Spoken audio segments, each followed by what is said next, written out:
Tällä kertaa me tehdäänkin vähän perusteellisempi katsaus tämän Kalliomäen päärakennuksen sisustusratkaisuihin. Ja kyseessähän on tämmöinen 1930-luvulla rakennettu hirsirakennus, johon on pyrkinyt säilyttämään vähän sitä vanhaa alkuperäistä henkeä ja sitten myös tekemään semmoisia omannäköisiä ratkaisuja. Tämä laajennushan tässä on vielä kesken, mutta ei välitetä siitä, vaan mennään tuonne vanhan osan puolelle. Me voitaisiin aloittaa tuolta olohuoneen puolelta ja tähän alkuun vielä pohjustuksena, niin näiden huoneiden toteutuksessa oli teemana vuoden ajat. Ja tässähän meillä nyt sitten vuoden aikana on kesä, niin kuin ensivaikutelmasta saattaa hyvin päätelläkin. Tai ainakin tässä nyt kovasti tuli haettua semmoista kesäfiilistä ja vähän myös semmoista retrotunnelmaa, jota tuo tapettikin tuossa nyt hyvin edustaa. Se on tommonen Boraksen ruotsalainen paperitapetti. Tuossa on jotakin tuommoista unikon kukkaa ja vihreä väri. Se tuo vähän semmoista kesäistä värimaailmaa. Näissä on sitten olohuoneen karmien tuossa välissä värinä tuommoinen vaalean vihreä. Sämydimi taisi olla heinä. Ja sitten näissä puitteissa tässä sisällä on vähän tuommoinen murrettu valkoinen. Ei ole ihan puhdas, eikä ole mikään maalarivalkoinenkaan. Se on tuommoinen jo. Tämä taisi olla joku juutti nimeltään, että harmahtavampi. Nämä kääntösalvat näihin tuli uusittua, kun alkuperäiset oli alumiinia ja ne oli katkeillut, niin nyt on ihan sitten tämmöiset rautaset. Tähän on sitten tulossa vielä semmoiset kääntösalvat. Tässä on tuuletusikkuna ja ne tulee olemaan semmoiset messinkiset, joka on niin kuin tälle puitteelle. Tämä ei olekaan sitten semmoinen, että tarvitsisi saada auki jatkuvasti, mutta tämä on saranoitu ja on tuuletusikkunaksi nyt tähän suunniteltu, niin siihen pitää semmoiset kääntösalvat ja messingin väriset hankkia. Kattopaneelit on myös maalattu tuommoisella vaaleanvihertävällä sävyllä.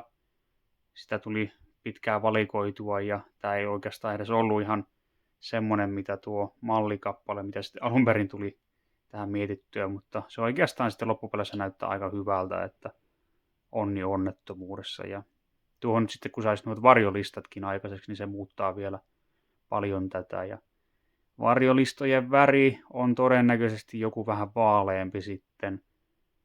Tulee semmoista mukavaa kontrastia tuohon. Nämä ikkunan pielet tulee sitten olemaan semmoiset ruskeansävyiset, jotakin tummaa. Olisi tosi kiva vaikka jollain tummalla pähkinäpetsillä käsitellä ne. Sitten tulisi semmoista mukavaa arvokkuutta niihin ja näyttää semmoiselta eletyltä tämä rakennus. Jalkalistathan tänne on myös jo olemassa käytännössä. Ne tuli joskus vuosi sitten raapittua. Semmoiset vanhat Jugend-jalkalistat ihan umpipuulta. Ne pitäisi vaan saada maalatuksi. Tuokin on tuo väliseinä tuossa sitten vielä maalaamatta. Siinä on pelkästään tuo makulatuuripaperi. Siihen oli ajatuksena pistää joku tommonen tumman harmaa maali, mutta se on nyt vielä sitten vähän vaiheessa, että mikä siihen lopulta tulee, mutta tuosta kukkatapetista voisi vähän ottaa siihen osviittaa tuon sävyn puolesta, että se menisi sitten sillä lailla aika saumattomasti sen kanssa. Lattiassa täällä on tämä mäntylankku ja mielestäni se istuu hyvin myös tähän kesäteemaan, että se on aika lämmin tai lämpimän näköinen ja tuon niin kuin värimaailmankin puolesta niin tulee se sillä niin kuin luonto ensimmäisenä jotenkin mieleen. Ja sitten täällä on tietenkin tämä tämmöinen hauskan värinen räsymatto sitomassa tämän kokonaisuuden yhteen. Sähkökalusteena täällä on Renovaa. Nämä on vielä nämä mustat. Halusin, että ne on tämän väriset. Jotenkin ne valkoiset on sitten semmoisia kovin tylsän näköisiä. Että näissä on vähän semmoista persoonallisuutta, mitä nyt itse kaipaa sitten tänne. Semmoista niin oman näköistä. Nämä on jotakin nyt tyylisesti varmaan tuommoista 50-60 lukua. Tämä nyt on tämmöinen vähän halvempi, mitä sitten nämä, mikäs tämä on tämä Domus Classican, nämä rasiat, mutta nämäkin on ihan laadukkaita, eikä ne mistään halvimmasta päästä kyllä ole. Tämä valokatkaisija täällä olohuoneessa on myös tätä Renovaa. Ja tämä on nyt jotain varmaan sitten 60-lukua edustava tyylillisesti, mutta tämäkin on nyt sitten tätä tämmöistä hiukan halvempaa perinnekorjaajan sarjaa, että Domuksen kytkimet tämänkin rinnalla, niin varmaan 2 kertaa kalliimpia kyllä sitten.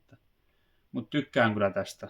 Tämä on tosi kivan näköinen. Melkein alusta asti oli semmoinen ajatus, että jättää hiukan hirsiseinää näkyviin. Vaikka perinteisestihän ne on pyritty peittämään, että se on ollut semmoinen niin varattomuuden merkki, jos on hirret näkyvillä. Mutta tänä päivänä, kun sille annetaan ihan erilainen arvo kuin ennen vanhaan, niin on ihan samalla linjalla kyllä, että tämä on niin tosi omalla tavallaan siis arvokkaan näköistä ja semmoinen lämmin kotoisa henki tulee, kun on vähän hirsiseinää.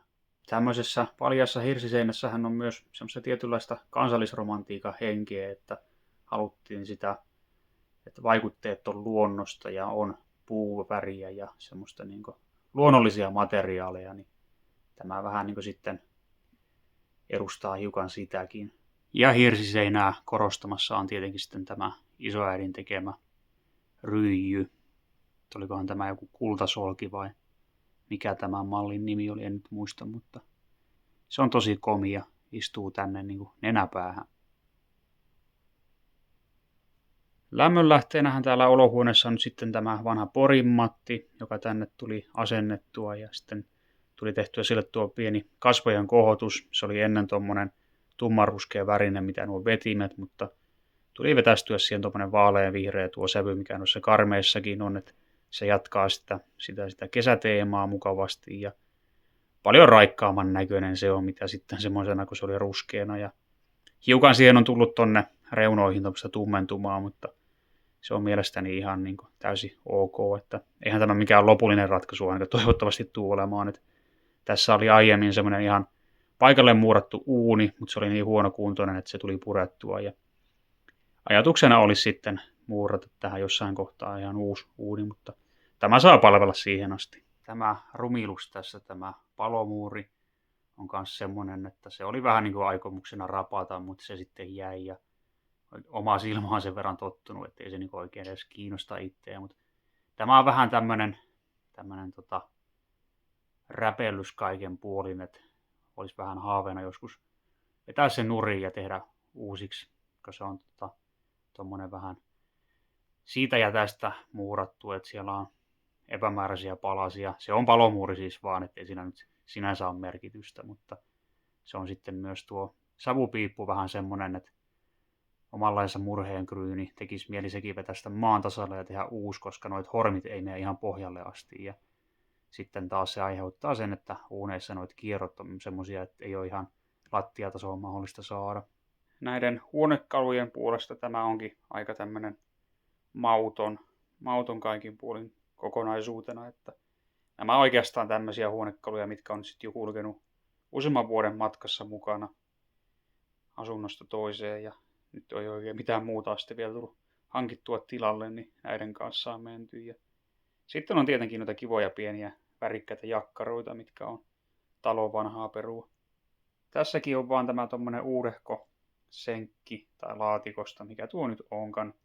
Sen tilalle pitäisi hankkia joku kirjahylly tai tehdä vaikka itsekin, mutta se itse tekeminen on vähän semmoinen, että koska se sitten valmistuukin, että täytyy toivoa, että jostakin kirpputorilta tulisi vastaan joku edullinen ja hyvän näköinen umpipuinen kirjahylly, mikä sitten mittojen puolesta olisi myös semmoinen optimaalinen tähän, että se saisi oikeastaan koko tämän välin tästä nyt täyttää. Tämmöistä vanhaa henkeä tänne lisää myös tämä levysoiti jostakin tuolta 1970-luvulta. Tämä on ihan toimiva. Tällä on tullut tehtyä huoltoa, niin voi tällä sitten ihan levyjä soitella ja sitten tässä on myös radio, niin on tosi kiva. Ja mitäpä se kesähuone olisi ilman viherkasveja, että niitä on tässä jo muutamia ja lisääkin on varmasti tulossa. Ja seiniltä täältä löytyy jonkun verran tämmöistä Twin Peaks-henkistä taidetta.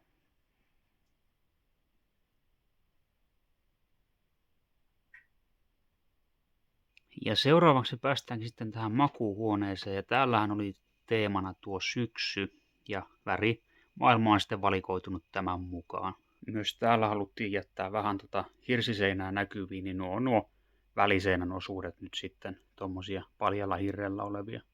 Tähän tilaan haluttiin tapetti pelkästään tuohon päädyn osuudelle. Se toimii siinä semmoisena tehosteena.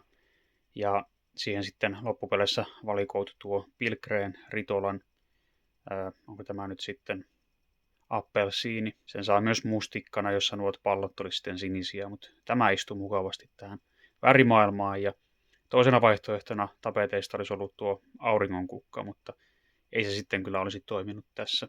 Näiden sivuseinien väriksi valikoitu muistaakseni tuo inkivääri. Se on vähän semmoinen keltaiseen taittuva, ettei ole ihan puhdas valkoinen. Ja kattopaneeleissa on sitten tommonen läpikuultava valkoinen, että se on aika semmoinen luonnonmukainen ja lämmin.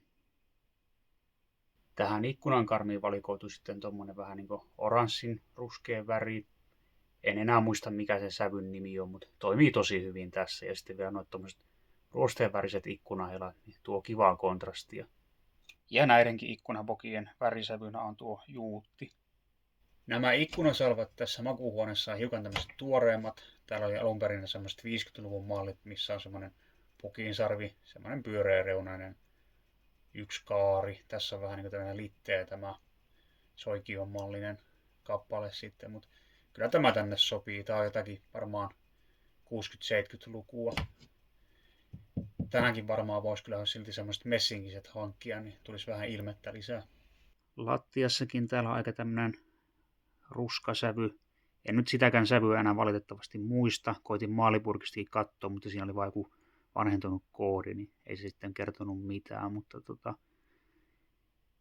hyvin toimii tässä tilassa. Sitten on tietenkin tämä talon vanha vaatekaappi, joka tuli entrattua tuossa pari vuotta sitten, niin se toimii tämän makuuhuoneen vaate- ja liinavaatekaappina. Seinällä tässä on koristeena tämmönen vanha Egmont-kitara, mikä joskus Kirppikseltä löytyi. Ei mikään kaksinen noin niin kuin instrumenttina, mutta on se ihan nätin näköinen kattella. Ja tämän syksyteeman kruunaa sitten nämä verhot. Ja näissäkin on muuten kukkana mielestäni tuo unikko, mikä on tuolla olohuoneen tapetissakin, että se on ihan hauska sattuma. Tää on jotain vanhaa lakanakangasta muistaakseni. Ja ihan niin kuin tuolla olohuoneenkin puolella, niin täälläkin on sähkökalusteet Renovan mustaa. Tässä on tämmöinen vanha valokytkin asennettuna. Siihen nyt ei ole vielä yhteydessä mitään valaisinta, mutta aikanaan se tulee ja antaa mukavaa ilmettä tähän tämmöiseen vähän niin kuin eteisaulatilaan. Tuossa sitten aikanaan, kun tuo mukavuussiipi valmistuu, niin tämän aukon kautta tulee olemaan kulku sisälle, että tämä vähän muuttuu sitten siinä kohtaa. Toistaiseksi se palvelee vain tämmöisenä varastotilana ja siinä nyt ei ole tullut oikeastaan tehtyä vielä minkäännäköisiä sisustusratkaisuja. Tämä väliovi erottaa nyt sitten tuon tupakeittiön näistä talon muista tiloista. Se on vielä entraamatta.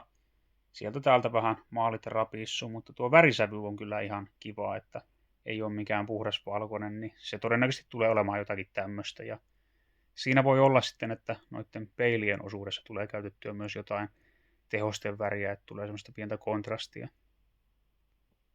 No sitten me päästäänkin tänne Kalliomäen sydämeen, eli tänne tupakeittiön puolelle. Tällähän oli alun perin teemana vähän niin kuin talvi, mutta se on siitä nyt kyllä muuttunut sitten ajan mittaan. Ja keskeerästähän täällä myös on, että oikeastaan niin kuin monikin asia vielä vähän vaiheessa. Tämä lattian väri onkin tämmöinen aika määrittelevä tekijä täällä. Kyllä se siis tosi kiva on. Se on toi puolukka, värisävy ja se on mukavan lämmin ja ilmeikäs, mutta siinä on kyllä se, että se vaatii sitten ympärillänsä myös värejä, mitkä toimii. Tapettina täällä on tommonen vaaleanharmaa paperitapetti ja siinä on aika tuommoista perinteikästä kuvioa. Ja myös tällä puolella tuli sitten jätettyä hirsiseinään näkyviin näissä väliseinien osuuksissa. Näiden ikkunakarmien värisävyksi valikoitu tämmönen vähän niin kuin ruskeanpunainen, tämä on muistaakseni Terra. Ja se löytyy nyt sitten tämän huoneen jokaisesta 3 ikkunankarmista. Nyt menin muuten sanomaan väärin. Täällähän ei ollut alun perin niitä pukinsarvisalpoja, vaan tämän malliset. Hiukan erilaisempi, mitä tuo makuuhuoneen. Tää on vähän niin kuin vanhempi malli sitten. Tää on varmaan jotakin sitä, olisiko 60-lukua ja se oli sitten ehkä 70-lukua se toinen malli.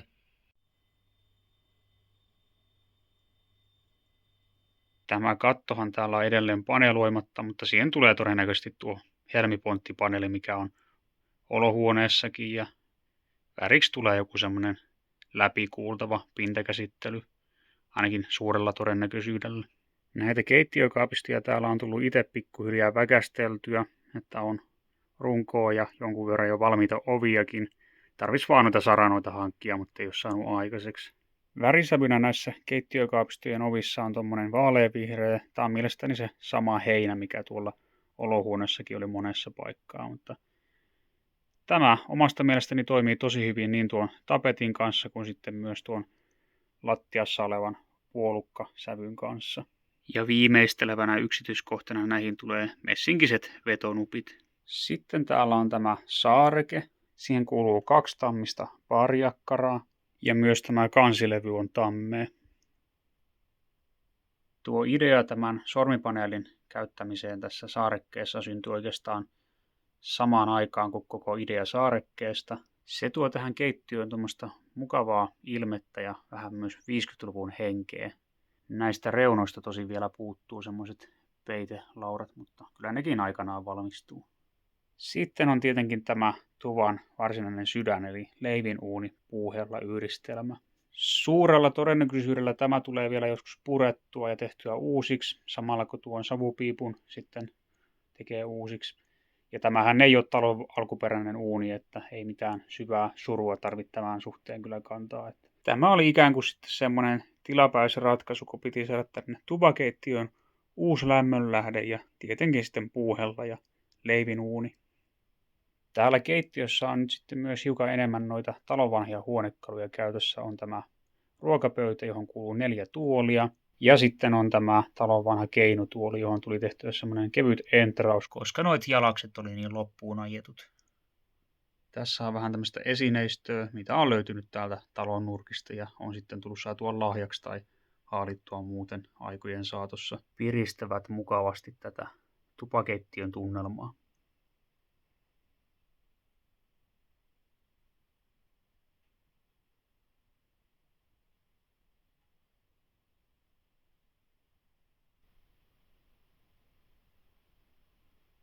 Tämähän ei nyt sitten oikein kokonaisuutena näytä vielä miltään, kun on niin paljon keskeeräisiä asioita ja noita kalusteovia puuttuu, mutta aika mukava ilme tähän varmasti tulee sitten aikanaan.